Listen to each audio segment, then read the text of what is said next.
हम लोग अपने ASP.NET वेब डेवलपमेंट के कोर्स को आगे बढ़ा रहे हैं और इस कोर्स में हम लोगों ने लास्ट टाइम तक जिन लोगों ने भी ज्वाइन किया था तो हम लोगों ने यहाँ तक का एक सिंपल सा पेज डिज़ाइन करना देखा था। ऑल्दो यहाँ पे कोई खास डिज़ाइन नहीं है but we saw that now इस डिज़ाइन में हम लोगों ने देखा था कि हम लोगों ने अगर हम इसका पेज सोर्स देखते हैं तो हमने इंटरनल CSS और इनलाइन CSS सीखी थी, जिसमें जो भी कोड हम लिख रहे थे उन कोड्स को या अपने HTML टैग्स को हमने ऐसे क्लास के नाम दिए थे, नीले लाल नाम ऐसे जानबूझ के दिए थे ताकि हम समझ सके कि ये हमारे खुद के दिए गए नाम है। और ऐसे नीले लाल में हमने colour blue, font family, Verdana, font size ये सब किया था। तो जो लोगों ने भी लास्ट वीडियो मिस किया था उसका लिंक मैंने आपके व्हाट्सएप ग्रुप में ऑलरेडी शेयर कर दिया और हमारे यूट्यूब चैनल पे वो लिंक ऑलरेडी है। आप लोग वहाँ पे उसको दोबारा प्ले कर लीजिएगा। आज हम लोग सबसे पहले जो टॉपिक डिस्कस कर रहे हैं वो है एक्सटर्नल CSS। बहुत इजी सा टॉपिक है और एक्सटर्नल CSS में हमने क्या किया है कि उसी पेज की कॉपी बनाई, पूरी कॉपी है, बस हमने यहाँ से जो इंटरनल CSS हमने लिखी थी वो CSS यहाँ से हमने हटा दी। जब हमने हटा दी, अब यहाँ पे हमने टैग्स को क्लास नेम्स तो डिफाइन किए हैं टैग्स के, नीले लाल ऐसे। We have defined the tag names, मगर हम लोगों ने यहाँ पे कोई CSS नहीं डिफाइन की है, ना ही इनलाइन ना ही इंटरनल। क्योंकि होता क्या है कि अगर मान लीजिए अब हमारे पास दो पेज हैं, दोनों पेज को सेम कोड चाहिए, लाइक दोनों पे सेम क्लास है, मान लो दोनों पे ये नीले लाल नाम के पैराग्राफ्स हैं, तो हमें करना क्या पड़ेगा कि दोनों पेजेस में हमें ये दोनों फाइल्स ऐसे रिफर करनी पड़ेंगी। तो ये जो from line number 6 to line number 37, अभी देखिएगा डिजाइनर 3 अब सही हो जाएगा क्योंकि हमने उसमें वो कॉपी कर दिया। तो हमें यानी कि सेम लाइन लगभग लगभग 25 लाइंस का कोड दोनों में अननेसेसरली लिखना पड़ेगा। सपोज कीजिए हम एक और कोई पेज बनाते हैं डिजाइन 4 और उसमें भी हमें ऐसे नीले और लाल पैराग्राफ्स चाहिए, एग्जाम्पल दे रहा हूँ, तो हमें उस पेज में भी अगेन ये 25 लाइंस का कोड कॉपी करना पड़ेगा। तो ये जो एक्सटर्नल CSS होती है ये हम लोगों को हेल्प करती है इस चीज को समझने में, या इनेबल करती है कि हम CSS को एक अलग फाइल में लिख लें और बस उस फाइल को जहां जहां पे हमें उसकी जरूरत है वहां वहां उसे कॉल कर लें। तो अब हम क्या करने वाले, ये पूरी की पूरी CSS यहाँ से कट कर लेंगे। कट करते ही ये फिर से लावारिस जैसा दिखेगा, इसका पूरा डिजाइन चला गया और यहाँ पे आप देखेंगे कि अब हमने ये CSS लिख लिया। बस इस CSS को हम सेव कर लेते हैं अपने CSS फोल्डर में और इसका नाम रखेंगे style.css। तो जो CSS फाइल्स हम लोग बनाते हैं वो .css नाम से सेव होती है और जैसे ही .css हमने यहाँ पे लिखा तो यू विल सी कि अब जो भी हमने फाइल यहाँ पे लिख दी है, जो भी हमने कोड यहाँ पे लिख दिया वो सारा तो ऑलरेडी लिखा हुआ है यहाँ पे और डिजाइन 3 ऐसे है। अभी भी लेकिन आएगी नहीं क्योंकि हमने उसको रिफर नहीं किया। तो एक्सटर्नल CSS को रिफर करने के लिए हम लोग एक टैग का इस्तेमाल करते हैं जिसका नाम होता है link rel is equal to. तो लिंक टैग है, दो एट्रीब्यूट्स का इस्तेमाल होगा और यहाँ पे हम दो टैग्स दो एट्रीब्यूट्स लिखेंगे रेल और href। तो जैसे हम लिखेंगे link rel is equal to style sheet और href is equal to style dot C S S. देखते हैं कि क्या वापस से इसकी डिज़ाइन आ पाती है। तो यहाँ पे कुछ इशू है, let's check the issue. So even after writing style dot C S S, जो कि हमने यहाँ पे बनाया है, तब भी ये नहीं चल रहा है, बिकॉज इसको एक्चुअली में हम लोगों ने एक फोल्डर के अंदर लिखा है। ओके, और अभी आपने देखा वो फोल्डर का नाम था सी एस एस। और ये कैसे फोल्डर्स को रिफर करना है, ये हम लोग अपने प्रीवियस क्लासेस में सीख चुके हैं, इमेज जिसमें हम लोग ने सीखा था। जिस तरह से हम कोई इमेज फाइल को रिफर करते हैं, उसी तरीके से हम लोग यहाँ पे करेंगे। और यहाँ पे हमने क्या लिखा, href is equal to C S S forward slash. तो यानी कि जिस फोल्डर में ये डिज़ाइन फाइल है, यानी कि आप देख रहे हैं जिस फोल्डर में ये डिज़ाइन फाइल है, उसी फोल्डर में सी एस एस फोल्डर है। तो और जो हमारी सी एस एस फाइल है वो उसके अंदर है। ये बैग जो है वो बन जाता है, उसको छोड़ दीजिए। ये हमारी सी एस एस फाइल है, तो इसको हम इस तरीके से रिफर करेंगे, C S S forward slash style dot C S S. और जैसे ही इसको करेंगे, हम लोग यहाँ पे देखेंगे, ये देखिए आ गया। सो अब इसने वो सारी स्टाइल रीड कर ली। तो ये सिंपल सा तरीका है एक्सटर्नल सी एस एस को रिफर करने का। ये जो सी एस एस है, कोई ज़रूरी नहीं है कि हम लोग के लोकल कंप्यूटर में ही हो। ये सी एस एस कहीं पे सर्वर पे भी हो सकती है। तो मैं एक सिंपल आपको एग्जांपल दिखाता हूँ। ये हम लोगों की एक होस्टिंग है। सो infinityfree.com नाम की एक साइट है, जहाँ से आप फ्री में वेब होस्टिंग ले सकते हैं, जहाँ से आप अपनी स्टैटिक वेबसाइट्स को फ्री में होस्ट कर सकते हैं। इसमें आप अपने अकाउंट्स बना सकते हैं। मैं एक वीडियो भी दे दूंगा आप लोग को, ताकि इसमें लिंक कर दूंगा, ताकि आप अच्छे से सीख सकें कि कैसे अकाउंट बनाना है, कैसे सब डोमेन या डोमेन सेटअप करना है। पर मैं आपको एक सिंपल चीज़ दिखा रहा हूँ कि ये हमारे जो होस्टिंग कंप्यूटर है, यानी जहाँ पे हम लोगों ने अपनी वेबसाइट को होस्ट कर रखा है, तो ये वो वाला कंप्यूटर ओपन हो गया। और इस कंप्यूटर में आप देख रहे हैं यहाँ पे htdocs है। यहाँ पे htdocs में हमारी सारी फाइलें पड़ी हैं, और जो सारी फाइल्स पड़ी हुई हैं, उसी वजह से ये वेबसाइट नज़र आ रही है। ये अभी ये वेबसाइट उसी वजह से नज़र आ रही है, इन सब फाइल्स की वजह से।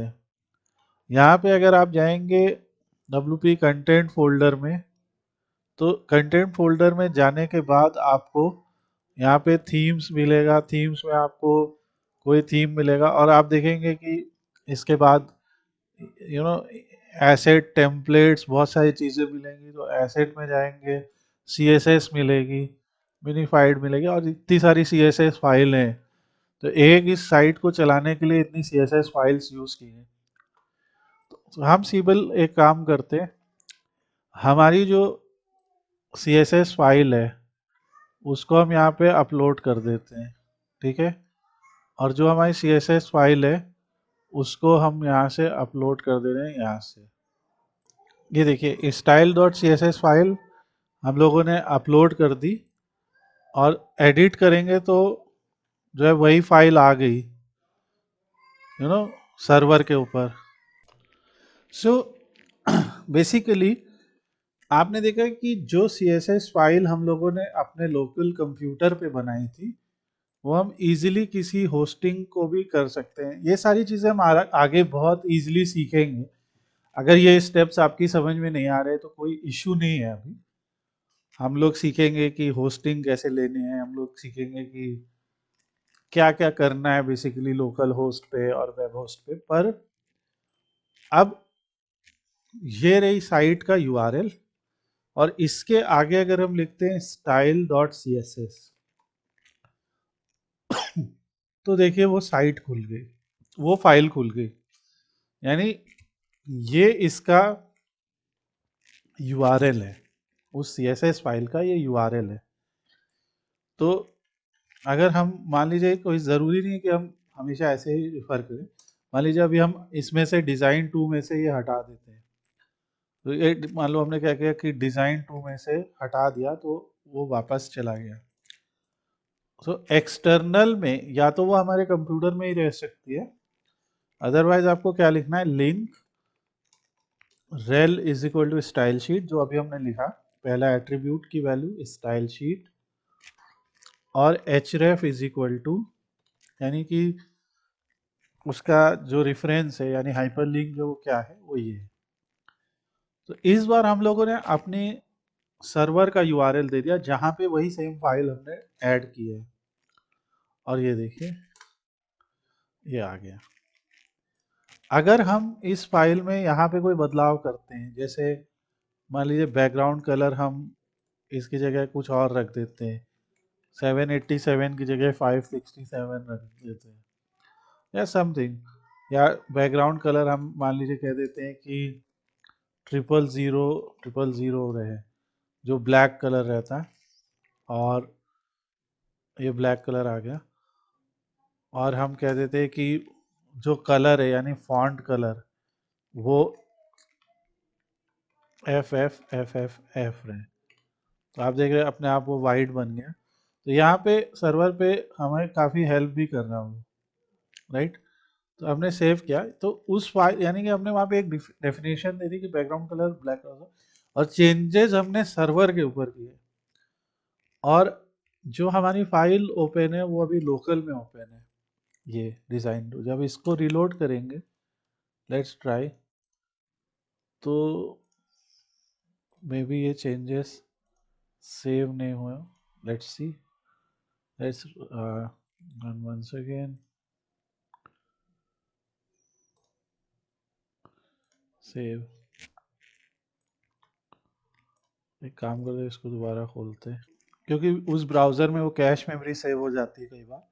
देखिए यहाँ पे जब हमने दूसरे ब्राउज़र में खोला तो हमें वो पुरानी वो वाली स्टाइल दिखने लगी कि बैकग्राउंड कलर ब्लैक हो गया एंड ऑल। सो इस छोटी सी एक्सरसाइज का सिर्फ मतलब ये है कि आप अपनी जो CSS है उसको लिख के किसी एक सर्वर पे सेव कर सकते हैं, और जब आप उसे सर्वर पे सेव करते हैं तो उस फाइल को कोई भी एक्सेस कर सकता है, और क्योंकि वो उस फाइल को कोई भी एक्सेस कर सकता है तो हमें हर पेज में अलग अलग CSS लिखने की ज़रूरत नहीं पड़ेगी। हम लोग सब लोग एक ही CSS को रिफ़र कर सकते हैं, और सब लोग उस CSS को रिफ़र करके अपनी अपनी वेबसाइट बना सकते हैं। यानी CSS सिर्फ एक जगह लिखी गई, और रिफ़र वो एक वेबसाइट में कई पेजेस में हो सकती है, या 10-15 अलग अलग वेबसाइट्स में भी हो सकती है, ठीक है। तो हम लोग आगे इसीलिए एक टेक्नोलॉजी सीखेंगे। टेक्नोलॉजी का एक फ्रेमवर्क है जिसका नाम है बूटस्ट्रैप। तो बूटस्ट्रैप HTML CSS और जावास्क्रिप्ट लाइब्रेरी है, और बूटस्ट्रैप फ्रेमवर्क में जब आप जाएंगे तो यहाँ पे ये आपको देखिए ऐसे एक CSS दे रहे सॉरी, कह रहे हैं ये लो लिंक। तो हम क्या कर सकते हैं, इस लिंक को यहाँ पे सीधा सीधा हम इंक्लूड कर देते हैं। तो इन्होंने भी वही लिखा है कि link href is equal to this and rel is equal to style sheet. इन्होंने बस ऑर्डर बदल दिया। तो बेसिकली इन हम भी उसी ऑर्डर में लिख देते ताकि आप लोग कंफ्यूज ना हो। तो इन्होंने भी उसी तरह दिया है। देखो इन्होंने अपने किसी यूआरएल पे एक CSS लिख दिए, और अगर हम उस यूआरएल पे जाएंगे ना बेसिकली, तो जैसे हम इस यूआरएल पे क्लिक करते हैं तो ये इन्होंने CSS लिख रखी है। ये इस तरीके की जो CSS आप लोग को दिखाई देती है ये मिनिफाइड CSS कहलाती है। इसमें देखिए मिन लिखा हुआ है। मिनिफाइड में क्या करते हैं, जैसे हम लोगों ने ये CSS लिखी मान लो, ठीक है, तो मिनिफाई में क्या किया जाएगा, इसको पूरा एक लाइन में ले लिया जाएगा, ऐसे ऐसे इस तरीके से, अब मैं बोर नहीं करूंगा ये करते करते, पर पूरी की पूरी CSS एक लाइन में लिख दी जाएगी। तो एक लाइन में लिखने से क्या होता है, रीडेबिलिटी तो खराब हो ही जाती है, लेकिन उसकी वर्किंग नहीं खराब होती है, क्योंकि ब्राउजर उसे पढ़ सकता है आसानी से। ओके, तो इसीलिए ये वाली जो फाइल्स होती है ये बहुत लाइट वेट होती हैं, और इन फाइल्स को हम आसानी से प्रोजेक्ट्स में यूज कर सकते हैं। अब ये, अगर मान लो मैं ये आप सब लोगों को ये URL दे दूं, तो ये तो क्योंकि बूटस्ट्रैप ने खुद के CDN पे होस्ट कर रखा है, कंटेंट डिलीवरी नेटवर्क पे, ठीक है। जैसे हम पूछते हैं गूगल से कि भैया ये क्या होता है, तो कंटेंट डिलीवरी नेटवर्क होता है, यानी कि एक तरीके का नेटवर्क ऑफ सर्वर है जो वेब कंटेंट को यूज़र को प्रोवाइड करता है बेस्ड ऑन देयर लोकेशन।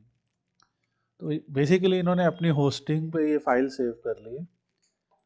तो मैं आप सबको अगर दे दूं ये फाइल, तो आप सब लोग अपने अपने प्रोजेक्ट में इस लाइन को बस लगाइए, सिर्फ इतनी सी लाइन को, और आप सबके प्रोजेक्ट में भी ये स्टाइल कॉपी हो जाएगी।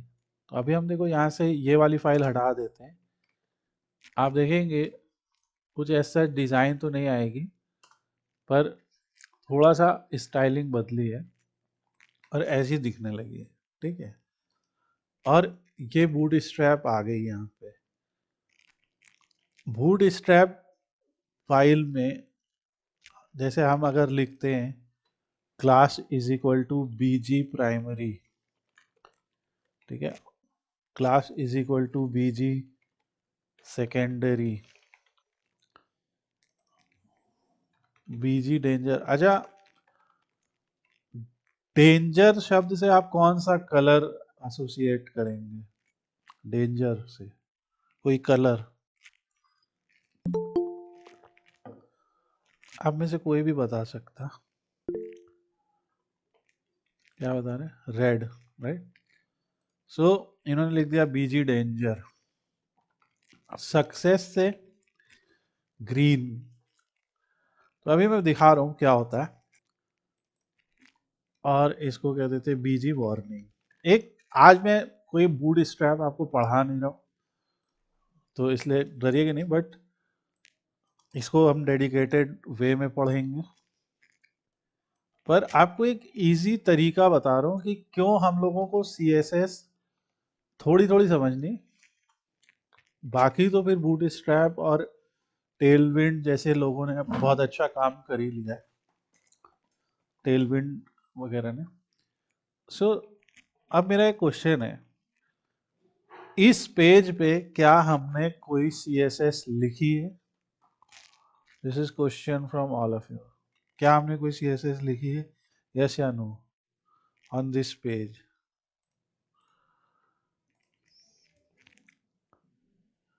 No, no. तो यहां देखते हैं, पर ये तो फिर भी हो गया, आप देख रहे हैं। तो ये इसका कमाल है, क्योंकि इन्होंने हजारों लाइन की CSS लिख रखी है। तो इन्होंने क्या कहा, इन्होंने कहा कि हम आपके लिए हजारों लाइन की CSS लिख देते हैं, ठीक है, और क्लास बना देते हैं। जैसे रेड कलर बनाना है, तो जैसे आप सबको पता है डेंजर रेड होता है, तो ये देखो जिसमें, तो इसको कह देते हैं we are red business consulting firm. अभी मैं जानबूझ के लिखा उस पर रेड, ताकि आपको समझ में आए कि वो रेड वाले पे है। ये देखो रेड वाला, ठीक है। तो बेसिकली इन्होंने क्या किया कि ये जो हजारों लाइन की CSS लिखी, हजारों लाइन की जावा स्क्रिप्ट लिखी, तो उसके इन्होंने कलर्स बना दिए। अभी मैं सब दिखाऊंगा तो धीरे धीरे करके। और एक्सटर्नली, क्योंकि हम आज टॉपिक जो डिस्कस कर रहे हैं वो है एक्सटर्नल CSS, तो एक्सटर्नली इन्होंने उसको एक CDN पे यानी एक सर्वर पे सेव कर दिया। और ये जो getbootstrap.com है वेबसाइट, ये ऑफिशियल वेबसाइट है बूटस्ट्रैप फ्रेमवर्क की, ठीक है। और बूटस्ट्रैप एक ऐसा फ्रेमवर्क है जिसमें, जैसा हमने देखा कि बहुत सारे कोड्स को पहले से लिख दिया गया है, और उन कोड्स को जिनको पहले से लिख दिया गया है, आपको बस उन क्लास के नाम याद रखने, और ये याद रखना है कि वो क्लास करती क्या है। सो बीजी माने क्या हो गया, बीजी से आप क्या समझेंगे, बैकग्राउंड, राइट। प्राइमरी माने नीला, सेकेंडरी इनके लिए है ग्रे, मैं दिखा देता हूँ, ये सेकेंडरी ग्रे, डेंजर लाल, सक्सेस ग्रीन, और वार्निंग ऑरेंज कहते हैं ये, ऑल्दो ये येलो है। तो ये हो गया primary, secondary, danger, success, warning. Okay, और एक और बता देता हूँ फाइनली, तो ये 5 आज याद कीजिएगा, 6 हैं, और इन्फो, ठीक है। और एक और ले लेते हैं, डार्क। डार्क मतलब क्या होगा, गैस आप कर ही सकते हैं, सबसे डार्क ब्लैक। तो अब हम याद करें कि जैसे इसको करने के लिए हमें क्या लिखना पड़ता, इसको करने के लिए अगर हम मतलब अपने थ्रू करते तो कैसे लिखते कि style is equal to background colour triple zero triple zero, ये डार्क का कलर होता है। तो ये या तो हम ये याद कर ले, और या ये याद कर ले बीजी डार्क, बीजी इन्फो, ओके। और बेसिकली क्योंकि ये ओपन सोर्स है, तो आप इसको अपने हिसाब से मॉडिफाई भी कर सकते हैं। सो यही इन्होंने बूटस्ट्रैप वालों ने किया, और बूटस्ट्रैप का जो अभी लेटेस्ट वर्जन चल रहा है वो 5.3 है, 5.3। इसके 2, 3, 4 लेकिन सब अभी भी कई साइट्स में यूज हो रहे हैं। सो जो ASP.NET पे जैसे 2019 वगैरह के जो वर्जन है, जो विजुअल स्टूडियो का है, मैं एक सिंपल दिखा देता हूँ।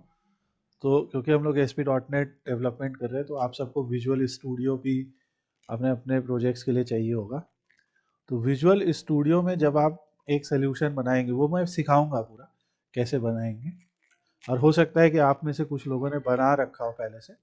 तो जब हम इसको बनाएंगे तो यहाँ पे भी आप देखेंगे कि बहुत सारे बूटस्ट्रैप के क्लासेस जो है वो यूज़ हो रहे होते हैं, ठीक है। जैसे मान लीजिए हम अबाउट अस पेज पे चले जाते हैं,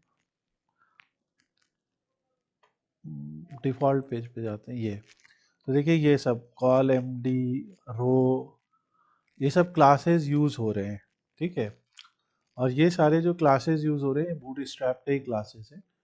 तो जब हम विजुअल स्टूडियो पे ये प्रोजेक्ट बनाएंगे, तो इसमें जैसे कंटेंट है, कंटेंट में देखिए थीम्स है, ये दिख रहा है आपको बूटस्ट्रैप। तो यहाँ पे इस फाइल को खोलते हैं, कैन यू सी क्या वर्जन लिखा है, देखिए 3.4.1, ओके। सो अगर आपको इसे चेंज करना है, ठीक है, इन्होंने तो ये बोल दिया, पर हमको इनकी सारी बात माने। तो अगर हमें इसको चेंज करना है तो हम क्या करेंगे, कंटेंट फोल्डर में आके नया वर्जन ऐड कर सकते हैं, ये एक तरीका है। दूसरा, डॉटनेट में क्या होता है कि एक साइट मास्टर होता है, जो हम वो भी बाद में सीखेंगे। तो ये साइट मास्टर बेसिकली आपके हर पेज का मास्टर है, हर पेज इसी से ही डिज़ाइन कॉपी कर रहा है। तो इसके हेड में आके अगर हम बूटस्ट्रैप का वो वर्जन दे दें, ठीक है, सो वो भी हम कर सकते हैं। तो वो सब बहुत आगे की चीज़ रहेगी, पर आपको हम जैसे जो लिंक हमने वहाँ पे कॉपी किया ना, ये वाला, तो अगर हम इस फाइल को यहाँ पे ऐड कर देंगे ना, तो ये प्रोजेक्ट जो है इसको यूज़ कर सकता है। ऑल्दो ये सबसे एफिशिएंट तरीका नहीं है, वो हम सीखेंगे क्या है। और इन्होंने देखिए यहाँ पे सब रिफ़र किया है कि कौन कौन सी स्क्रिप्ट है। तो boot strap, tree view, web part, तो स्क्रिप्ट रेफरेंस नेम, ये सब हम लोग सीखेंगे कि कैसे चेंज करना है। तो क्योंकि मेरे पास विजुअल स्टूडियो 2019 है, इसमें बूटस्ट्रैप 3 बाय डिफ़ॉल्ट लोड होती है जब हम वेब फॉर्म एप्लीकेशन क्रिएट करते हैं। Maybe there can be cases जहाँ पे कोई और लोड होती हो, तो इसीलिए हमें बूटस्ट्रैप ज़रूर से सीखनी पड़ेगी। ओके, और बहुत इजी है, रिस्पॉन्सिव वेबसाइट बनाने के काम आती है। सो ये हम अलग से पढ़ेंगे। आज का हमारा एक्सटर्नल सीएसएस का जो पहला पार्ट था वो हम लोगों ने डिस्कस कर लिया।